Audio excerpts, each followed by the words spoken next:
नमस्कार दोस्तों, brilliant classes में आप सभी का स्वागत है। आज हम लोग क्लास 12 चैप्टर 1 इलेक्ट्रोस्टैटिक्स चैप्टर का तीसरा भाग अध्ययन करने जा रहे हैं, जिसमें से आज का हम लोग का टॉपिक हुआ कूलम का नियम। तो ये कूलम का नियम जो है बाबू सब बताओ तो बोर्ड एग्जाम में आने लायक ये 100% क्वेश्चन है, मतलब पॉइंट है। इस पॉइंट से हम लोग का क्वेश्चन बन सकता है, जैसे कूलम का नियम क्या है, कूलम का नियम लिखें। इस तरह से हम लोग का क्वेश्चन यहाँ से हम लोग का बन सकता है। तो सबसे पहले हम लोग बात करते हैं कूलम्स लॉ जो है, इसको समझने का प्रयास करते हैं। तो कूलम्स लॉ समझने के लिए बाबू साहब हमको दो को सबसे पहले बिंदु आवेश लिए, ठीक, दो को क्या लिया है, देखो बिंदु आवेश लिए हैं। ये दो बिंदु आवेश जो है, पहला बिंदु आवेश को मैंने Q1 मान दिया और दूसरा बिंदु आवेश को मैंने Q2 मान दिया, ठीक। और उसके बाद ये दोनों बिंदु आवेश जो है, ये दोनों बिंदु आवेशों का बीच का दूरी क्या है वो बताओ तो R है। हम लोग जानते हैं यदि दो बिंदु आवेशों का आवेश है और यदि दोनों में यदि चार्ज दोनों पे यदि सेम होता है, या तो प्लस प्लस होगा या तो माइनस माइनस होगा, तो ये एक दूसरे को क्या करता है वो बताओ तो हम लोग का विकर्षित करता है, ठीक। कैसा विकर्षित करेगा, इस कंडीशन ये वाला अलग डायरेक्शन में जाएगा, ये वाला हम लोग का अलग डायरेक्शन में जाएगा। और जानते हैं हम लोग यदि एक बिंदु वस्तु का यदि चार्ज प्लस है और एक का माइनस है, प्लस माइनस यदि रहता है तो ये एक दूसरे को क्या करता है, आकर्षित करता है। मतलब ये वाला इधर जाएगा तो ये भी हम लोग का इस डायरेक्शन में आएगा। ये देखो आकर्षित हो रहा है, इसमें हम लोग का विकर्षित हो रहा है। तो आकर्षित और विकर्षित जो भी हो रहा है, तो इनके बीच में जो बल लगता है, मतलब यहाँ पर देखो जो बल जो काम करता है, इसी बल को हम लोग कहते हैं स्थिर वैद्युत बल या तो कूलम बल कहते हैं। ओके, अब हम लोग आते हैं कहां पर, पॉइंट पर। तो पॉइंट क्या कहता है, सुनो, किन्हीं दो स्थिर बिंदु आवेशों के बीच आरोपित होने वाला स्थिर वैद्युत बल दोनों बिंदु आवेशों की मात्राओं के गुणनफल के अनुक्रमानुपाती। तो यहां पर जो बल लगता है, बोल रहे हैं बाबू, मतलब यहां पर जो स्थिर वैद्युत बल लगेगा, मतलब F जो होगा, देखो F जो होगा हम लोग का समानुपाती होगा किसका होगा, दो बिंदुओं की मात्रा का गुणनफल, मतलब दोनों आवेश का आवेशों की मात्रा, मतलब Q1 इंटू Q2, दोनों के आवेशों के मात्रा के गुणनफल होगा, बोल रहे हैं। देखो इसको मैंने क्या मान दिया, समीकरण 1। तथा क्या बोल रहे, उनके बीच की दूरी के वर्ग के भेदक्रमानुपाती होता है। तथा क्या कहा, उनके बीच की दूरी, मतलब F जो होगा, देखो यहां पर F समानुपाती जो होगा, देखो उनके बीच की दूरी के वर्ग का भेदक्रमानुपाती होगा। दूरी मतलब क्या बाबू, दोनों देखो इसका और इसका बीच का दूरी क्या है, R, तो उसका वर्ग मतलब यहाँ तो इस पर होता है। इसको मैंने इक्वेशन कितना मान दिया, 2 मान दिया। अब मैंने यहां पर क्या काम करता हूं, देखो समीकरण 1 तथा समीकरण 2 से, ठीक, समीकरण 1 तथा समीकरण 2 से। तो ये भी देखो का F प्रोपोर्शनल इतना, F प्रोपोर्शनल इतना, ये भेदक्रमानुपाती है समानुपाती में। ओके, तो F क्या हो जाएगा वो, F समानुपाती Q1 Q2 बाई नीचे क्या है, देखो हम लोग का R²। ये हो गया। हम लोग जानते हैं यदि यहां से समानुपाती हटेगा, यहां से क्या होगा बताओ तो हम लोग यदि समानुपाती यदि नेगलेक्ट होता है, तो समानुपाती नेगलेक्ट होने के पश्चात क्या बनेगा, होने से F बराबर समानुपाती हटने पे कांस्टेंट आता है ना, K Q1 Q2 बट्टे क्या होगा बताओ तो R²। ये बनता है, देखो, ठीक। और K क्या है, इसको साइड में लिख देना, क्योंकि जहां K एक क्या है वो बताओ तो नियतांक है, जहां K क्या है, नियतांक है। ये जो हम लोग का प्राप्त हुआ, इसको हम लोग कहते हैं कूलम का नियम। इसके आगे और भी हम लोग अब बात कर रहे हैं कि यहाँ पर K का वैल्यू कितना होता है, उसके बारे में हम लोग सबसे पहले अब क्या करेंगे, बात करेंगे। तो ये देखो कूलम्स लॉ यदि लिखने के लिए आएगा मार्क्स के तहत से, यदि 2 मार्क्स का रहेगा तो हमको इतने दूर में छोड़ देना है, ठीक ना, नहीं तो और भी अभी हम लोग आगे कर सकते हैं, मैंने और बता रहा हूं अभी। देखो तो यहाँ पर देखो सबसे पहले और एक बार मैंने रिपीट कर देता हूँ, कूलम्स नियम जो है देखो, किन्हीं दो बिंदु आवेश होगा, दोनों का बीच का दूरी r होगा, और भाषा क्या बोलता है कि बिंदु आवेशों के मात्राओं के गुणनफल के अनुक्रमानुपाती हुआ और एक उनके बीच की दूरी का वर्ग का क्या व्यतिकरणानुपाती हुआ। दोनों समीकरण को लेकर आगे बढ़े, जो हम लोग का प्राप्त हुआ, ये हम लोग का कूलम्स का नियम है। मार्क्स के हिसाब से ये सब हमको सोल्यूशन करना पड़ेगा। अब हम लोग बात करेंगे क्या बताओ, तो इनका वैल्यू जो होता है, इस वैल्यू को अब हम लोग निकालने का प्रयास कर रहे हैं। तो जो हम लोग अब के का मान बैठा के देखते हैं, ठीक। तो सबसे पहले के का मान बैठाने के लिए हम लोग के का वैल्यू तो ऐसे भी मैंने जानता ही हूँ, के इक्वल टू क्या होता है देखो मैंने बता रहा हूँ, ठीक ना। तो के इक्वल टू, यहाँ पर देखना सीरियली देखना, के इक्वल टू 1/4πε0। इसको क्या पढ़ते हैं वो बता दो, एप्सिलम नॉट, एप्सिलम जीरो, जो जैसा बोलता है उसमें कोई घबराना नहीं है, ठीक ना। इतना इसको हम लोग पढ़ते हैं क्या, एप्सिलम नॉट, नॉट भी बोल सकते हो, एप्सिलम नॉट या जीरो भी बोल देना, हाँ कोई दिक्कत नहीं। तो अब देखो के का जो वैल्यू हम लोग का क्या बताओ, तो के का मान कितना था, 1/4πε0 होता है, ठीक ना।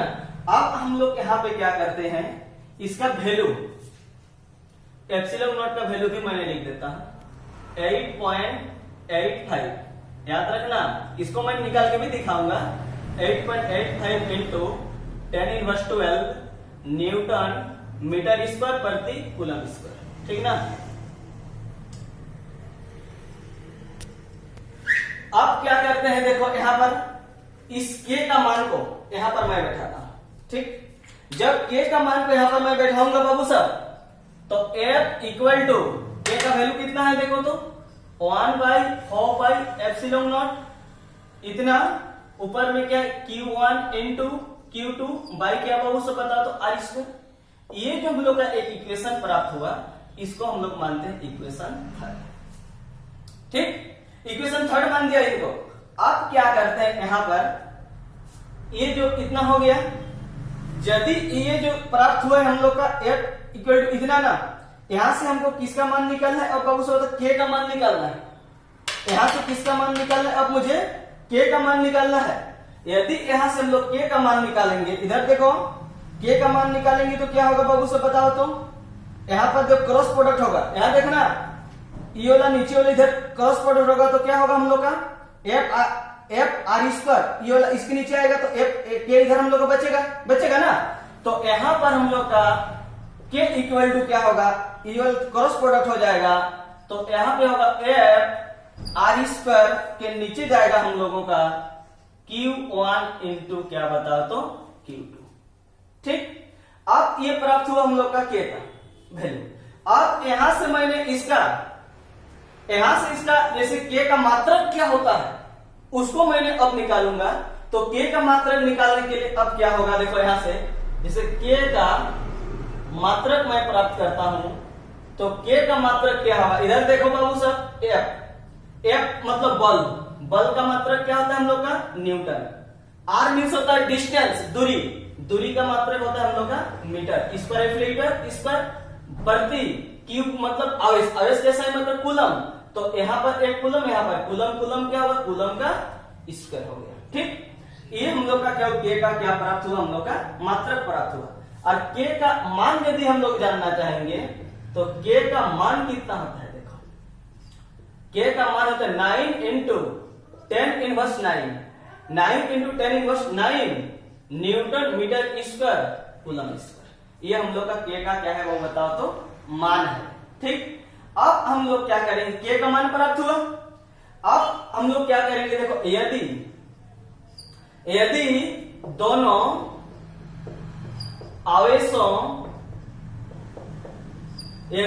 आवेशों के बीच का माध्यम कुचालक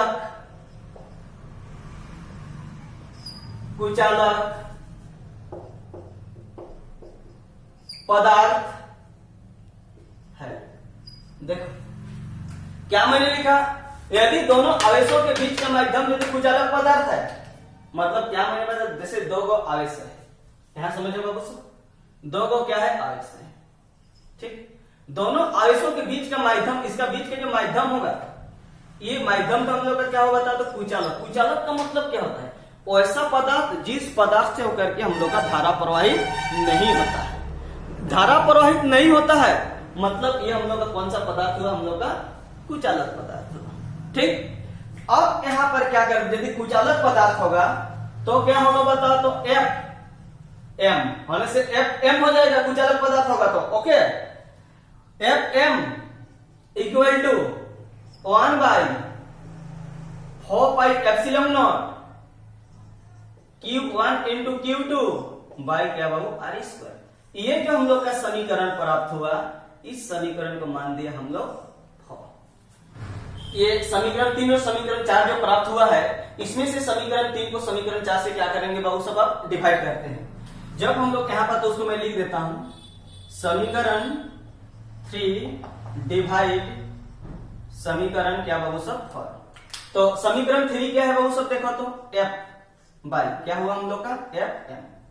तो समीकरण 3 में क्या प्राप्त हुआ, 1/4πε0 Q1 इंटू Q2 बटे आर स्क्वायर। उसके बाद क्या है देखो 1/4πε0 के Q1 इंटू Q2 बटे क्या वो आर स्क्वायर। देखो क्या नेगलेक्ट होगा, ये नेगलेक्ट हुआ, ये नेगलेक्ट हुआ, ये नेगलेक्ट हुआ, ये नेगलेक्ट हुआ, क्या बचा हम लोग का के बचा ना। तो ये जो के जो है देखो, ये मेन बट्टा के नीचे बच रहा है, के तो बच रहा है मेन बट्टा के नीचे। देखो यहाँ पर बट्टा है ना, तो नीचे वाला कहां जाएगा बाबू साहब, ये के तो कहां जाएगा हम लोग का, ऊपर जाएगा ना। तो हम लोग का यहाँ पर क्या हुआ, देखो एफ बटे क्या हुआ एफ एम इक्वल टू क्या वो बताओ तो के। ये जो प्राप्त हुआ एक हम लोगों का के का वैल्यू निकल गया। अब यहाँ से ये के का जो वैल्यू निकल गया, इसको हम लोग नेक्स्ट मानते। अब हमें समझना है यहाँ पर प्राविद्युता के बारे में, ठीक ना, कि के एक हम लोग का क्या होता है प्राविद्युतांक है। प्राविद्युतांक जो के है, अब के बारे में तो हमको सबसे पहले प्राविद्युतांक क्या है उसके बारे में अब मुझे बात करनी है, ओके। अब हम लोग बात कर रहे हैं बाबू सब परावैद्युतांक, अल्ट्रावायलेट। तो परावैद्युतांक मैंने अभी बताया था तुम लोग को कि समीकरण 3 और 4 को जब डिवाइड किए थे, तो उस वक्त डिवाइड करने के पश्चात हम लोग का क्या प्राप्त हुआ था वो बताओ तो, के इक्वल टू एफ बटे एफ एम प्राप्त हुआ था। इसको इस के को ही हम लोग कहते हैं क्या वो बताओ तो परावैद्युतांक कहते हैं, ठीक। तो इसको हम लोग डिफिनेशन के तौर पर सबसे पहले समझ रहे हैं। तो निर्वात में परस्पर कुछ दूरी पर, निर्वात मतलब खाली जगह में हवा में, ठीक, हवा में परस्पर कुछ दूरी पर रखे दो बिंदु। देखो हवा में दो वस्तु को क्या किया गया है हम लोग का, कुछ दूरी पर रखा गया है, दो बिंदु को रखा गया हवा पर। बिंदु आवेशों के बीच लगने वाले वैद्युत बल, इनके बीच में जो हम लोग का क्या, वो दोनों के बीच में जो वैद्युत बल लगता है, तथा उन्हीं आवेशों को उतनी ही दूरी पर कुचालक माध्यम में, तथा उसको उतनी ही दूरी में कुचालक माध्यम में यदि रखते हैं, तो उनके बीच वाले वैद्युत बल का अनुपात को माध्यम का परावैद्युतांक कहते हैं। समझ में आया, जो मैंने पहले बताया था बाबू। देखो जैसे कि देखो दो वस्तु, एगो Q1 है एगो Q2 है, ओके। ये दोनों वस्तु जो है देखो निर्वात में रखा हुआ है पहले, और इसका बीच में जो बल लगेगा, ठीक ना, इसके बीच में जो बल लगेगा उस बल को हम लोग कहते हैं, कौन सा बल को बता तो वैद्युत बल कहते हैं। उसका आवेश Q1 और Q2 है, तथा वैसे ही क्या हो फिर से हम लोग एक कुचालक कुछ दूरी पर क्या कुचालक माध्यम में रखते हैं। ये वाला चलो सुचालक में थे, ये लोग कुचालक माध्यम में रखते हैं, और इसका भी क्या Q1 है और Q2 है। तो उनकी बीच की दूरी जो होगा, इनका बीच की दूरी में जो बल लगेगा वस्तु उठा, दोनों में बल जो आएगा, उस बल को हम लोग डिनोट करते हैं Fm से, और इसको डिनोट करते हैं हम लोग F से। इसको देखो ऊपर वाला को डिनोट करते हैं F से, और कुचालक वाला को डिनोट करते हैं Fm से। तो इसका अनुपात को हम लोग कहते हैं क्या, वो बता तो परावैद्युतांक कहते हैं, ओके। तो यहाँ पर देखो उसी को मैंने लिखा हूं, निर्वात में परस्पर कुछ दूरी पर रखे दो बिंदु आवेशों के बीच लगने वाले वैद्युत बल तथा उन्हीं आवेशों को उतनी ही दूरी पर कुचालक माध्यम में रखने पर उनके बीच लगने वाले वैद्युत बल को अनुपात का माध्यम का परावैद्युतांक कहते हैं, अर्थात के इक्वल टू एफ बटे एफ। जो पहले मैंने निकाल दिया समीकरण 3 और समीकरण 4 को क्या करके भाग देके निकाले थे, निकाले थे ना। अब हम लोग क्या करते हैं, देखो यहां पर इतना चीज निकलने के बाद आगे हम लोग अब आते हैं एफ एम। ठीक, एफ एम इक्वल टू क्या प्राप्त किए थे हम लोग, उस 1/4πε0 इंटू Q1 Q2 बटे क्या बताओ तो R²। एफ एम का वैल्यू हो गया इतना। अब यहाँ पे हम लोग क्या करते हैं कि इतना निकलने के बाद अब हम लोग कुछ शॉर्ट में इसको हम लोग डिनोट करते हैं। तो यहाँ पर देखो हम लोग जो प्राप्त किए थे, ये प्राप्त हुआ हम लोगों का, जो पहले मैंने बताया था ये वाला क्या के लिए, निर्वात के लिए इसका वैल्यू तो होता है हम लोग का। तो हम लोगों का यहाँ पर क्या होता है, देखो एप्सिलॉन नॉट के, है ना, इक्वल टू इतना के बराबर क्या होता है हम लोग का एप्सिलॉन होता है ना। तो इसके स्थान पर एप्सिलॉन नॉट के जगह में हम लोग क्या लिख सकते हैं वो बताओ तो, एप्सिलॉन भी लिख सकते हैं, ठीक ना। और ये जो एप्सिलॉन जो है, देखो चूंकि ये एप्सिलॉन जो है, इस एप्सिलॉन माध्यम का क्या कहलाता है हम लोग का, वैद्युतशीलता कहलाता है। एप्सिलॉन क्या है, माध्यम का वैद्युतशीलता, माध्यम का क्या कहलाएगा, विद्युतशीलता कहलाएगा। यहां से ये जो हम लोग एप्सिलॉन नॉट के इक्वल टू एप्सिलॉन जो प्राप्त हो, यहां से अब यदि के का मान निकालेंगे तो क्या होगा, देखो इधर के कम इसके नीचे जाएगा, इतना बटे इतना, ठीक। ये हुआ हम लोग का के का वैल्यू। अब यहां पर क्या करेंगे, इतना चीज निकालने के बाद अब हम लोग ये जो प्राप्त जो हुआ हम लोगों का, इसका एप्सिलॉन नॉट जो है, एप्सिलॉन नॉट है, इसका अब हम करेंगे आंकिक मान, मात्रक और विमीय सूत्र, इसका अब हम लोग प्राप्त करते हैं। ठीक, अब हम लोग एप्सिलॉन नॉट का आंकिक मान, मात्रक तथा विमीय सूत्र प्राप्त कर रहे हैं, ठीक ना। तो सबसे पहले इसको प्राप्त करने के लिए हम लोग जानते हैं, क्या जानते हैं बहुत सब, 1/4πε0 इक्वल टू, इसका मान कितना, 9 × 10⁹ न्यूटन मीटर स्क्वायर प्रति कूलम स्क्वायर होता है इसका वैल्यू, ठीक। अब यहाँ पे हमको एप्सिलॉन नॉट का मान निकालना है। तो एप्सिलॉन नॉट का मान निकालने के लिए इसको क्या करना पड़ेगा, इसको तिरछा गुना कर देते हैं, तो वाला बटे के नीचे पूरे हम लोग का बटे के नीचे आएगा ना। तो यहाँ पर देखो एप्सिलॉन नॉट इक्वल टू कितना होगा, बटे के नीचे आएगा ये वाला, तो क्या होगा 4π × 9 × 10⁹ न्यूटन मीटर स्क्वायर प्रति कूलम स्क्वायर होगा। अब मैं क्या करता हूं, देखो एप्सिलॉन नॉट इक्वल टू 1/4π, पाई का मान क्या था 3.14 इंटू 9 × 10⁹ न्यूटन मीटर स्क्वायर प्रति कूलम स्क्वायर होता है, ठीक। अब यहाँ पे क्या करते हैं, इंटू करेंगे, तो इंटू करेंगे तो कितना होगा बहुत से बता दो, चलो 4 4 4 16 4 1 4 1 5 12 इंटू 9 × 10⁹ न्यूटन मीटर स्क्वायर प्रति कूलम स्क्वायर, ठीक। अब इसको जब हम लोग सोल्यूशन करेंगे, देखो इसको क्या करेंगे हम लोग सोल्यूशन करेंगे, तो सोल्यूशन करने के पश्चात क्या होगा, इसको जब हम लोग सोल्यूशन करेंगे तो जब पूरे इसको इंटू कर दिया जाएगा, तो इंटू करेंगे पूरे सोल्यूशन होकर के, तो 8.85 इंटू 10 इनवर्स कितना होगा, नीचे से ऊपर जाएगा इनवर्स हो जाएगा इतना। ये देखो बाबू, मेन बट्टा फिर नीचे वाला जाएगा ऊपर, ये मेन बट्टा नीचे, तो कूलम तो क्या होगा पहले होगा, है ना, प्रति नीचे क्या बचेगा हम लोग का न्यूटन मीटर स्क्वायर बचेगा। तो ये हम लोग का जो प्राप्त हुआ, ये मान को हम लोग का किसका मान है वो बताओ तो, एप्सिलॉन का मान हुआ। अब हम लोग इसका क्या करेंगे, एप्सिलॉन नॉट का क्या होगा बताओ तो, मात्रक। तो इसका मात्रक क्या होता है हम लोग का, कूलम स्क्वायर प्रति न्यूटन मीटर स्क्वायर, ये इसका क्या है हम लोग का मात्रक हुआ। अब हमें ज्ञात करना है इसका क्या बताओ तो, विमीय सूत्र। अब विमीय सूत्र निकालना है, एप्सिलॉन नॉट का क्या निकालेंगे वो बताओ तो, विमीय सूत्र। तो इसका विमीय सूत्र निकालने के लिए हम लोग यहाँ पर क्या करता हूं, देखो इधर ध्यान से देखना है। तो इसका विमीय सूत्र निकालने के लिए मैंने अप्लाई करता हूं F बराबर। तो F बराबर हम लोग फॉर्मूला जानते हैं, F बराबर क्या होता है वो बताओ तो, 1/4πε0 इंटू क्या होता है Q1 इंटू क्या हो Q2 बटे क्या होता है R² होता है। ये किसका वैल्यू है हम लोग का बताओ तो, F का वैल्यू हुआ। अब यहाँ पर क्या करते हैं, F का मान कितना हुआ, आप यहाँ से एप्सिलॉन नॉट को उधर ले चले, देखो तिरछा गुना, एप्सिलॉन नॉट को इधर कर देते हैं, ध्यान से देखना, एप्सिलॉन नॉट को मैंने तिरछा गुना कर दिया तो एप्सिलॉन नॉट प्राप्त हुआ। तो 1/4 एफ को यहाँ नीचे आ जाएगा, तो एप्सिलॉन नॉट को यहाँ भेज देते हैं, एफ को नीचे ला देते हैं, तो यहाँ पर 1/4 हुआ, 1/f इंटू इधर क्या है वो बता, तो Q1 इंटू Q2 बटे क्या हो गया r² हुआ। ओके, अब क्या करते हैं, हम लोग जानते हैं कि विमीय सूत्र निकालने के लिए किसी भी संख्या का विमीय सूत्र जो होती है, किसी भी संख्या का विमीय सूत्र क्या होता है वो बताओ, तो हम लोगों का नहीं होता है, विमाहीन होता है, अंक का विमीय सूत्र नहीं होता है, तो ये हम लोग का नेगलेक्ट हो जाएगा, इसका विमीय सूत्र में नहीं आएगा।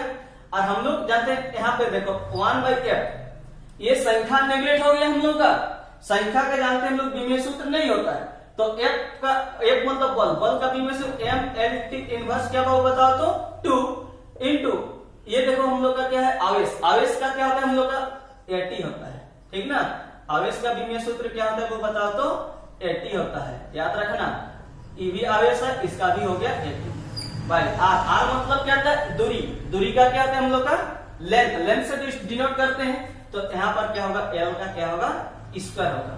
अब यहाँ पर क्या होगा, ऊपर वाला को इंटू कर दें, तो यहाँ पर ऊपर इंटू कर देंगे तो a² t² हो गया, यहाँ पर क्या होगा बताओ, तो हम लोग पूरे को मिला दो, यहाँ तो मिला देंगे तो L कितना हुआ 2 और 1 कितना हुआ 3 और t इनवर्स क्या होगा 2 हो गया, हुआ ना। आप यहाँ पर देखो एप्सिलॉन नॉट, यहाँ नीचे वाला को ऊपर करो तो m तो देखो नीचे से ऊपर गया, मतलब क्या हो गया इनवर्स, L देखो क्या होगा बता, L भी हो जाएगा हम लोगों का, L का भी इनवर्स 3 हो गया, हुआ ना। अब t देखो ऊपर जाएगा तो इनवर्स में नीचे ही माइनस है, तो ऊपर जाके प्लस हो जाएगा, तो t का ऊपर में तो 2 कितना होगा 4 और a का क्या होगा स्क्वायर, ये प्राप्त जो होगा हम लोगों का एप्सिलॉन नॉट का क्या है वो बताओ, तो विमीय सूत्र है, कहीं दिक्कत नहीं होगा। ओके।